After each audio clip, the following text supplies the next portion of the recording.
Assessment year 25-26 यानी financial year 2024-25 की ITR file कर दी, नज कैंपेन का कंप्लायंस भी कर लिया, जरूरत पड़ी तो आईटीआर रिवाइज भी कर दी, फिर भी इनकम टैक्स डिपार्टमेंट से एक मैसेज आता है। तो वो मैसेज क्या है उसको जानने से पहले हम जानते हैं कि जब भी आपको रिटर्न फाइल करते हैं, भले वो आपकी ओरिजिनल रिटर्न है या फिर आपने बिलेटेड रिटर्न फाइल की है या फिर आपने अपने रिटर्न को रिवाइज किया है, तो वो रिटर्न कहाँ जाती है? वो रिटर्न जाती है सीपीसी बेंगलोर। सीपीसी यानी सेंट्रल प्रोसेसिंग सेंटर, जहां पर आपकी रिटर्न प्रोसेस होती है। और उस रिटर्न में अगर कुछ प्रॉब्लम्स दिखती है या फिर कुछ मिसमैचेस दिखते हैं तो उसकी एडजस्टमेंट्स की जाती हैं। अब ये कौन कौन सी एडजस्टमेंट्स होती हैं, आइए जानते हैं। Adjustment number 1, arithmetic error. अगर आपके रिटर्न में कोई कैलकुलेशन रिलेटेड एरर है तो वो आपके रिटर्न में एडजस्ट किया जाता है। एडजस्टमेंट नंबर 2, कुछ ऐसे डिडक्शंस जो कि अलाउेबल ही नहीं है, जैसे कि अगर आपने रिटर्न अपनी 115 बीएससी में फाइल करी हो और वहां पे आपको बहुत सारे डिडक्शंस अलाउड नहीं होते हैं, बट अगर फिर भी आपने अपने रिटर्न में वो डिडक्शंस दे रखे हैं तो उसका भी एडजस्टमेंट किया जाता है। एडजस्टमेंट नंबर 3, आपने कोई ऐसे लॉस का डिडक्शन ले लिया है जो कि अलाउेबल नहीं था, जैसे कि मान लेते हैं आपने असेसमेंट ईयर 24-25 के रिटर्न लेट भरी थी और अगर आप लेट भरते हैं यानी कि बिलेटेड रिटर्न फाइल करते हैं तो ऐसा कहा जाता है कि आपके बिजनेस लॉसेस कैरी फॉरवर्ड नहीं होते हैं। तो आपकी लास्ट ईयर के रिटर्न के बिजनेस लॉसेस तो कैरी फॉरवर्ड होने ही नहीं थे, बट आपने फिर भी इस साल उन लॉसेस को कैरी फॉरवर्ड कर लिया, मतलब इस साल के बिजनेस प्रॉफिट से अपने पिछले साल के बिजनेस लॉसेस को एडजस्ट कर लिया जो कि अलाउड नहीं थे। तो इन दैट पर्टिकुलर केस ये भी एक एडजस्टमेंट मानी जाएगी। एडजस्टमेंट नंबर 4, ऐसी कोई इनकम है जो कि टैक्स ऑडिट रिपोर्ट में आपके सीए ने दिखाई है बट आपने अपनी आईटीआर में रिपोर्ट नहीं की, या फिर ऐसा कोई एक्सपेंस है जो कि आपके सीए ने टैक्स ऑडिट रिपोर्ट में डिसअलाउ कर रखा है बट आपने अपनी आईटीआर भरते समय उसको डिसअलाउ नहीं किया, तो ये भी एक एडजस्टमेंट होता है। और एडजस्टमेंट नंबर 5, अगर आप अपने रिटर्न लेट भरते हैं तो आपको चैप्टर 6A के डिडक्शन वो आपको अलाउड नहीं होते हैं, और अगर आप एक एसईजेड यूनिट है तो आपको 10AA का डिडक्शन भी अलाउड नहीं होता है अगर आप बिलेटेड रिटर्न फाइल करते हैं। तो अगर आपने अपनी करंट ईयर की आईटीआर भरते समय, दैट मींस असेसमेंट ईयर 25-26 की आईटीआर भरते समय इन डिडक्शंस को क्लेम कर लिया था तो वो भी एक एडजस्टमेंट होगी। तो अगर सीपीसी को इनमें से कोई भी एडजस्टमेंट दिखता है तो वो आपकी आईटीआर में इन एडजस्टमेंट्स को करता है। इन एडजस्टमेंट्स को रिटर्न में एडजस्ट करने से पहले सीपीसी बेंगलोर आपको एक नोटिस भेजता है। नोटिस क्या होता है? वो section 143 subsection number 1 clause A का प्रपोज्ड एडजस्टमेंट का नोटिस। तो टैक्स पेयर को एक मौका दिया जाता है कि वो अपना रिस्पांस फर्निश कर सके। आप ये प्रपोज्ड एडजस्टमेंट का नोटिस कहां से देखेंगे? अपने इनकम टैक्स प्रोफाइल में लॉगिन करें।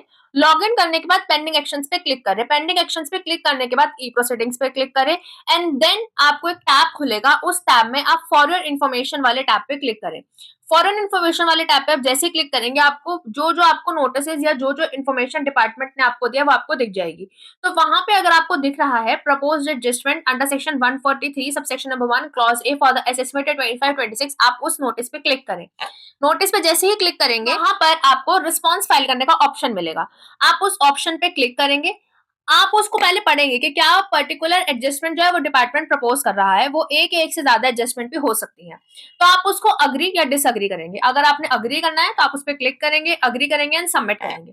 अगर आप डिसअग्री करते हैं तो डिसअग्री पे क्लिक करके आपको लगता है जो डिपार्टमेंट एडजस्टमेंट बता रहा है वो तो ठीक है ही नहीं, वो तो ऐसा तो कुछ है ही नहीं, आप उसको एक्सप्लेन कर सकते हैं, तो आप डिसअग्री पे क्लिक करके अपना एक रीजन फर्निश करेंगे कि why are you saying that particular adjustment is not right on the part of the department.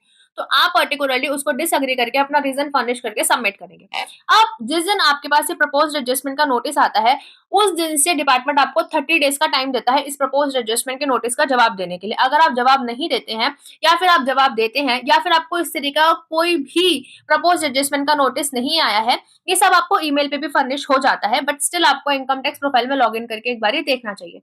अब मान लेते हैं ये नहीं आया है या फिर आपने इसका जवाब दे दिया है या फिर आपने जवाब नहीं दिया है, in that particular case income tax department आपको हर हालत में 143 सबसेक्शन नंबर 1 की इंटीमेशन सेंड करता है, जो कि डिपार्टमेंट के पास लॉफुली टाइम होता है जिस फाइनेंशियल ईयर में आपने रिटर्न फाइल की है उस फाइनेंशियल ईयर के एंड से 9 मंथ्स का डिपार्टमेंट के पास टाइम होता है इस इंटीमेशन को रिलीज करने का। अगर आप फाइनेंशियल ईयर 24-25 की बात करते हैं तो आपने अपने रिटर्न का फाइल किया 25-26 में, तो 25-26 जब एंड होगा दैट मींस 31 मार्च 2026 से डिपार्टमेंट के पास 9 मंथ्स का टाइम है, दैट मींस 31 दिसंबर 2026 तक आपके पास 143 सबसेक्शन नंबर 1 की इंटीमेशन डिपार्टमेंट आपको फर्निश करता है। ये जो इंटीमेशन होती है 3 कलर्स में आती है। Colour number 1 is blue.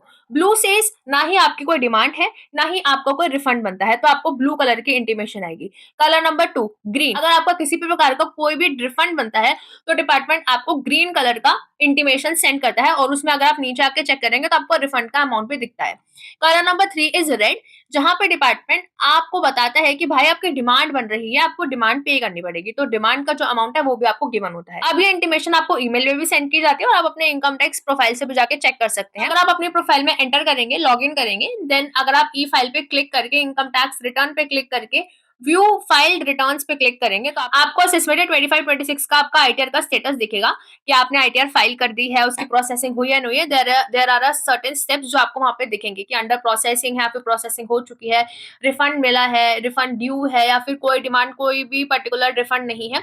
तो वहां पे ही आपको नीचे दिखता है डाउनलोड इंटीमेशन, जो भी जिस दिन पे आपको इंटीमेशन रिलीज होती है उसकी डेट भी मेंशन होती है, आप उस पर क्लिक करके भी अपनी इंटीमेशन को डाउनलोड कर सकते हैं। अब ये इंटीमेशन जो होती है एक पासवर्ड प्रोटेक्टेड पीडीएफ फाइल होती है, जिसको खोलने का एक तरीका है, जिसका एक पासवर्ड है पैन नंबर फॉलोड बाय, अगर आप एक इंडिविजुअल हैं तो इन दैट पर्टिकुलर केस आपकी डेट ऑफ बर्थ, बट अगर आप एक इंडिविजुअल नहीं है, कोई कंपनी है या अदर एसएससी है, तो इन दैट पर्टिकुलर केस आपका डेट ऑफ इनकॉर्पोरेशन या फिर डेट ऑफ रजिस्ट्रेशन, तो वो आपको पर्टिकुलरली मेंशन करना होता है। देन और आपको ये ध्यान रखना है कि जब आप पैन नंबर अपना मेंशन करेंगे that should be in small letters, तो पूरा पासवर्ड क्या होगा, स्मॉल लेटर्स में आपका particularly PAN number followed by date of birth और डेट ऑफ इनकॉर्पोरेशन और डेट ऑफ रजिस्ट्रेशन। आप इस पासवर्ड को प्लेस करके या इस पासवर्ड को टाइप करके आप अपनी इंटीमेशन को चेक कर सकते हैं। जैसे मैंने आपको कलर्स बताया, उन कलर्स से आपको पता चल जाएगा कि which sort of intimation is this. So these are particular things कि आप सबसे पहले अपने रिटर्न फाइल करते हैं, देन सीपीसी बैंगलोर के पास जाती है, देन 143(1)(a) का प्रपोज्ड एडजस्टमेंट का नोटिस आता है if required by the department. आपकी कुछ एडजस्टमेंट्स होनी होती है तो उसके अलावा फिर आपको 143 सबसेक्शन नंबर 1 की इंटीमेशन दी जाती है, that is given to all the tax payers, and then आपको पता चलता है कि आपको कोई रिफंड बन रहा है या फिर कोई डिमांड है या फिर ऐसा कुछ भी नहीं है। आप अपना खुद से एक बार चेक करें कि आपको कोई प्रपोज एडजस्टमेंट का नोटिस तो नहीं आया, क्योंकि उसको जवाब देने का टाइम सिर्फ 30 डेज का होता है, कहीं वो आपसे मिस ना हो जाए। सो चेक इट, एंड अगर आपको ऐसा कुछ दिखता है तो जरूर आप अपने टैक्स कंसल्टेंट से एक बार बात करें। Like and subscribe for more such insightful content.